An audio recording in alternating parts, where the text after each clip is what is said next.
Inilah deretan bakal calon anggota legislatif perempuan Dapil Manado yang akan bertarung pada pemilu 14 Februari 2024 mendatang.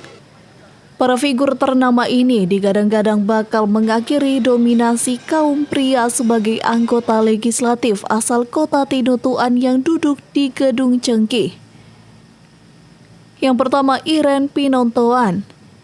Bacalek nomor urut 1 dari PDI Perjuangan ini punya potensi yang luar biasa. Ia aktif dalam berbagai kegiatan mulai kegiatan sosial hingga kerohanian. Istri dari Wali Kota Andre Ango ini adalah penatua wanita kaum ibu jemaat Gemim Yesus Memberkati Citraland. 2. Jen Laluyan. Dikenal sebagai anggota DPRD Kota Manado yang terbilang vokal. Jen Laluyan kini ditugaskan untuk mengamankan target kursi PDI Perjuangan di DPRD Sulut.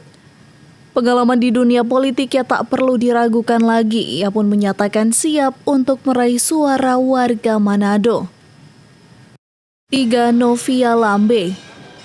Bacalek yang akrab disapa Enci Vivi ini aktif dalam berbagai kegiatan rohani. Pendatang baru di dunia politik ini aktif sebagai guru sekolah minggu di Gemim, juga sebagai Komisi Pelayanan Anak Sinode Gemim. Ia juga memiliki jabatan sebagai Presiden Young Women's Christian Association yang merupakan organisasi wanita yang sudah ada sejak tahun 1855. 4. Paula Runtuwene. Enci Paula juga dikenal aktif dalam berbagai pelayanan gereja. Ia juga merupakan istri dari mantan wali kota Manado 2 periode Vicky Lumentut. 5. Vicolina Pusung.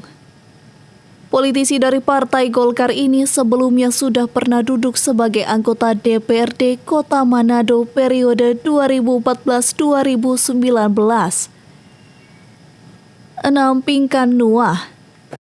Sri Kandi PDI Perjuangan yang merupakan mantan anggota DPRD Kota Manado Dapil Wenang Wanea periode 2014-2019 memilih lompat partai ke Partai Solidaritas Indonesia atau PSI untuk pemilu 2024 mendatang.